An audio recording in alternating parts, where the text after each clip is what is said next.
an important role and a prominent role. Whether it made a difference in our election, my honest answer is I don't know, and I hope not. Arguably, after Putin, perhaps, no one outside had more influence on what happened there.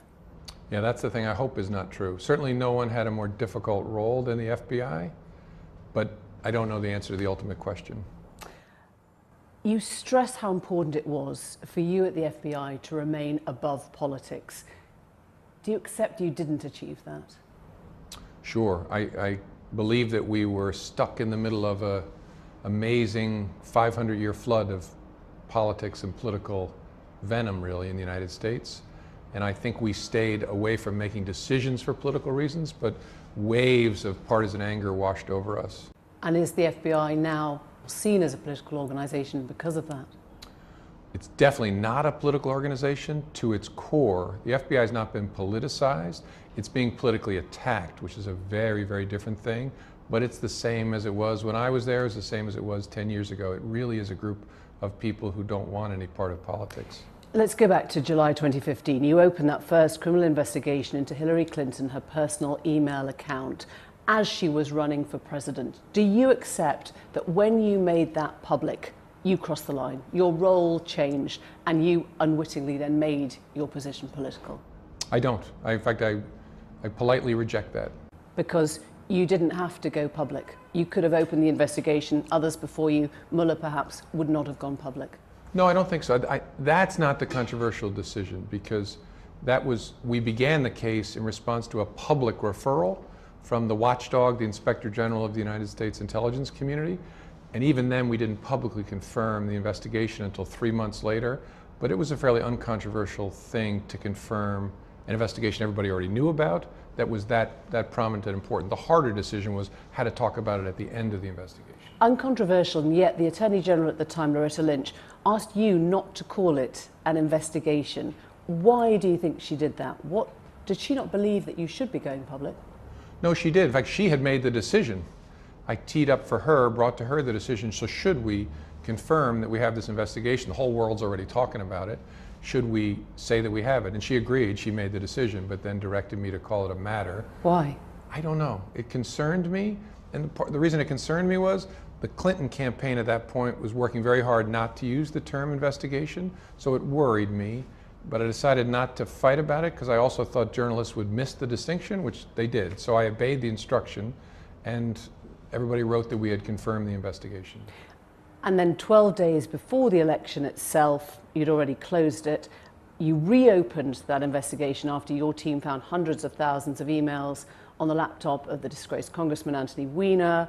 And again, you went public. Now, why didn't you wait? Wasn't there a rational position that said, do you know, I need more time to look at this. This is a critical moment in US history. I just need more time to work out what this is about. Yeah, that's a really good question. And look, reasonable people might take that path.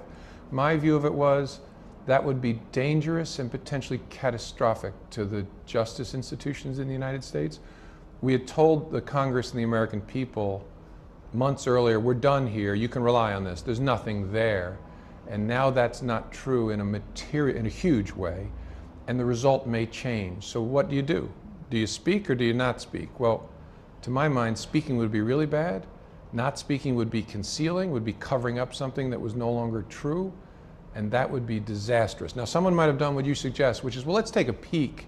Let's work on this for a few days and see if we can figure it out. The problem with that was the team was saying, there's no way we can finish this before the election. There are hundreds of thousands, which was true, and we have to read them individually. And so what would be gained by that delay? And then you might have a leak of the fact that you'd gotten a search warrant.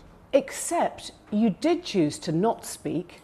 In the other investigation, you knew there was a concurrent FBI investigation at the time into alleged links between Trump and Russia, Trump's campaign team and Russia, and you didn't share that with the public. Now, people are looking at this and saying, weren't you guilty of double standards here? You were playing God.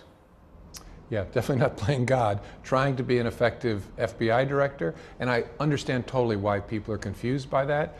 And it requires something of an explanation to actually explain why it illustrates our consistent approach to investigations. Because unlike the Clinton investigation, which was already public, We were in the very early stages of counterintelligence investigations of a very small group of Americans, not Donald Trump, to try to figure out, is there a connection between these people and the Russian effort? There actually wasn't any serious consideration given in the Justice Department as a whole or the FBI to disclosing that, because it was so early. We had no idea what we had, and what is it we would say exactly?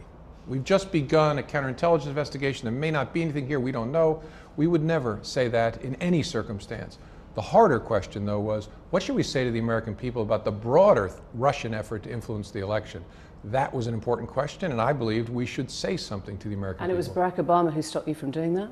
President Obama actually delayed his decision about whether to do it, and finally in October decided the government ought to put out some kind of statement. And my view was it's too late for the FBI to do that and be consistent with our rule that if we have an option, we avoid any action before an election that might have an impact. The trouble is, though, that you describe it as a worry that Clinton would look illegitimate or her legitimacy would be questioned when she won. You assumed from the polls that she was going to win. Why didn't you have on the noise-cancelling headphones that said, no punditry, no polls, no press, I am the director of the FBI, and that is how I make decisions? Yep, and actually try to live with those noise-canceling headphones on. But here's the problem. I did not consider the polls in making this decision, but you must consider the public trust in the institutions of justice. Despite what our mothers may have taught us about not caring what people say about us, when you lead an institution that's involved with the public administration of justice, you have to care that people have faith and confidence. And so my judgment was, if I speak 11 days before the election, that'll be really bad. If I conceal what we're doing, it will destroy public confidence in this institution for a generation. And so that's the sense in which I cared about public opinion. Do you still care? Clinton believes that second opening cost her the election. Have you spoken to either her or to Bill Clinton since that was lost? No, neither of them. I've read the part of her book where she writes about it, where she's obviously deeply pained by it for reasons that I understand. Would you apologize to them, to her, for the part you played? No, I wouldn't, except I'd urge them to do this. And I'm not trying to sell them a book, but read the 2 chapters that cover this in the book. You won't walk away necessarily agreeing with my decisions, but you will realize that we were not trying to hurt or help either candidate. We're trying to do our best in a nightmare. I would have been happy if Anthony Weiner had never ever purchased a laptop in his entire life, but we were stuck. And so what we did was not done to help Trump or hurt Clinton or the reverse. And I think if she and others would read that part of it, I think they'd see that. Let's fast forward to January 20.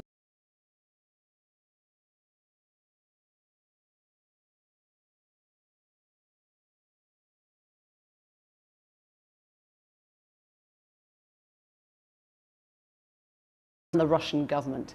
Did he seem worried by that? He seemed focused on it in one respect, which is to try to confirm that it had no impact on the actual vote. And did that strike you as odd? Yes. Well, I mean, that's a legitimate question for a candidate to ask. What struck me was what wasn't asked, which was, so what's next and how do we protect the American democracy from this Russian threat? I don't remember any questions about that. One part of the dossier contains salacious allegations that he ordered prostitutes in a Moscow hotel room to urinate on each other as he watched in a bed that the Obamas had once slept in. You held back from telling him that line. Why? Because it's hard enough to talk to the president-elect and use the word prostitutes and Moscow hotel room in the same sentence. And my goal was to do as little as I needed to do to put him on notice that this was out there. It wasn't something the FBI was interested in, except we wanted the candidate, now the president-elect, to know that this was out there. In the event there was something to it, it disarms any effort to coerce an official, but also just because the U.S. intelligence community had this information and we knew it was going to become public and wanted him to know. So it wasn't embarrassment on your part? Well, just discomfort. The whole thing created an out-of-body experience for me, but just discomfort. What am I doing as the FBI director talking about something like this with the future president? And so I thought, I will do my best to discharge my duty to put him on notice, but I don't really want to talk about the rest of that. He thinks the whole dossier is rubbish. Do you believe any part of the Steele dossier? Well, a central premise of the Steele dossier was consistent with lots of other information the U.S. intelligence community gathered. That is that the Russians were engaged in a sustained and comprehensive effort to interfere in the 2016 election. And so in its core, it was corroborated by other U.S. intelligence. Now the rest of it, we didn't know at the time, and there was an effort underway by the time I got fired to try and figure out, so which of this can be validated and which of this can be ruled out. On several occasions, President Trump met with you alone. We heard about the chicken pasta dinner. He demanded your loyalty. Why didn't you just tell him that was not your job? Yeah, that's a fair question. I think I kind of did by, first of all, staring and not giving a response, and then in the rest of the conversation, interjecting, trying to explain why it's important for there to be distance between the FBI and the Justice Department. He didn't see that though. He kept on saying to you, I need your loyalty. Where's your loyalty? Have I got your loyalty? Why didn't you just say, you don't, Mr. President, understand my job? Well, I think he, from what I said, I think he fairly understood how I thought about my job by both my reactions when he asked for loyalty and what I said during the meal. But look, I think it's, in hindsight, I think it's fair. I might have done it differently, but I don't want to be too tough on myself, because I think a fair-minded president would understand the FBI director just told you, in substance, this is not something you should be doing. Did you feel intimidated by him? Not intimidated by him personally. I have tremendous respect for the American presidency, and the White House obviously is a central physical place in the life of my country, and so the environment is intimidating. Intimidating is probably the wrong word. It just brings a sense of respect, almost reverence into play. But I don't think that was a heavy layover for our conversation. You claim that Trump told you to drop the investigation into Mike Flynn, his security advisor, over the Russian connections, something that Trump has denied. Do you believe he was trying to stop justice? Was he trying to obstruct it? I think the request that we drop the investigation is potentially obstruction of justice, but I actually don't know the answer to the final question, because under American law, obstruction of justice requires a specific kind of intention, and I don't know what the other evidence is that would reflect on the president's state of mind. Would you be investigating that if you weren't who you are now? Sure. Yes, and I expect the special prosecutor is investigating it. Alarm bells presumably are ringing for you at this stage. He's demanding loyalty, he wants you on your own, he reminds you, you say, of a mafia boss. Why didn't you think, I can't do my job? Did you think of walking? No, I actually thought the opposite, that I can't possibly leave the FBI now, that I need to stay and try and protect its independence. And then in May of last year, he did fire you without telling you.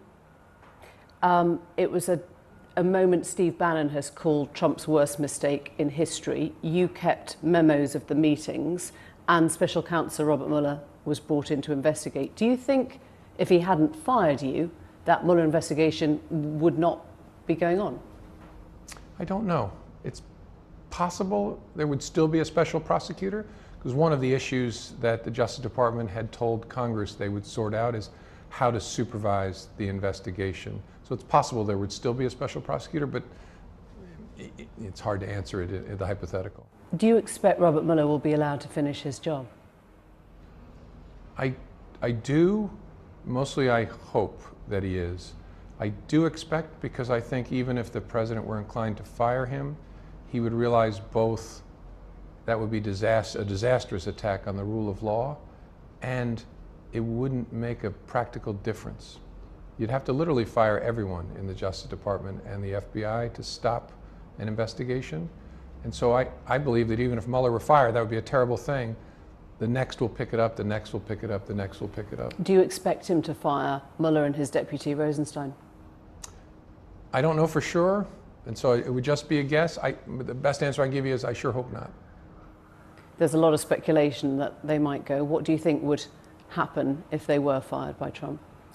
I think it would create appropriately a tremendous amount of concern and worry about the rule of law in the United States. And as I said, I also think in practice it might not have any impact in derailing the investigation. You would be surprised if Mueller came away with nothing from this? Well, he already has produced significant criminal charges and convictions as a result of his work. Well, I'm sorry? On Trump himself. I don't know what the answer is. I really don't know what he will conclude with respect to the president. And I actually don't care. I care that he finds the truth and that he's allowed to find the truth, whatever that is. And if he is not interfered with, he'll find the truth. And people should accept it. People shouldn't be rooting for him to find one result or another. They should want him to find whatever is true. You talk of President Trump staining those around him. What did you mean by that? I think the way in which he acts, and especially his corrosive effect on norms, truth-telling being the most important of them, has that staining effect on institutions and people who are close to him. He has a habit of, and even people who support him would agree with this, I think, of telling lies, sometimes big, sometimes casual, and then insisting that the people around him repeat them and believe them. And that stains any human. Does he listen to those around him? Are you convinced there are now enough sensible, reasonable people around him to stop impulsive behavior? I am not. So you don't sleep easy at night thinking someone will contain him, there won't be an impulsive gesture or an action? Well, I wake up some mornings and read the president is demanding the jailing of private citizens, occasionally me. And so that's one of the reasons I'm confident the answer is there are not adequate people around him to stop impulsive behavior. And we've actually become numb to it in the United States. Our president calling for the imprisonment of private citizens. That is not okay. That is not normal in the United States of America or in the UK. It's not acceptable. And so that is an attack on some of the norms that are at the core of this country. And we can't allow ourselves to become numb to that. Where do you think this is leading? One person said to me, whatever Mueller's investigation finds, it will just be interpreted however people want. Watergate today wouldn't be seen as Watergate. I don't know. I don't know where it's headed. I hope most of all, Director Mueller, special prosecutors allowed to find out what the truth is. And then if he finds significant misconduct, we have procedures under our Constitution to address those. But I don't know whether that's where it's going to end up. And where do you think it's leading if Trump won't listen to those around him and if those people are not going to contain him? There'll be a continuing series of attacks on the values that are at the core of this country. And one of the things I hope to accomplish in writing this book is to stimulate people, no matter what their political views are, to realize there's something above that that is at the heart of this country, that set of values, especially the truth, and to focus on it and to do our absolute best to cabin the president and hold him accountable for violating those norms. He will stain everyone around him, you said. Eventually it makes you unable to accomplish your goal of protecting the country. Has he not stained you? You're writing about his fake tan and his hands, you're angry on Twitter, you're slagging off the president in a book tour. Do you feel stained? I don't, and I hope not, and I'm never angry on Twitter. I try not to be. I try to be occasionally funny and artistic and ambiguous, but and this business about I'm attacking him in the book in his appearance, I'm not. I hope people will read the book and see that I'm actually trying to be an author and describe in a detailed way my boss when I was a kid working at a grocery store, John Ashcroft, the former Attorney General, and the President. It isn't about picking on him, it's about describing a scene. So I don't think so. Again, it's hard to judge because I'm trapped in me, but I don't think it's stained me. You described the President as being uninterested and distracted in a briefing on terror. What advice would you give to foreign leaders like our own Theresa May when dealing with Trump? Yeah, that's hard to say. I have a great deal of admiration for Theresa May, who I know, and so I don't know that I could offer any useful advice. I think what the transparency that today's media offers puts all foreign leaders in a position to understand the nature and quality of the president's decision-making and how he acts, so I don't think I can improve on that. But in terms of now, the relationship between the president and the security services, is there material now that they wouldn't dare share with him because they think that's too dangerous? I don't know. I actually don't know how they've thought about it because the president, by press accounts, has revealed sensitive information casually at times. I don't know whether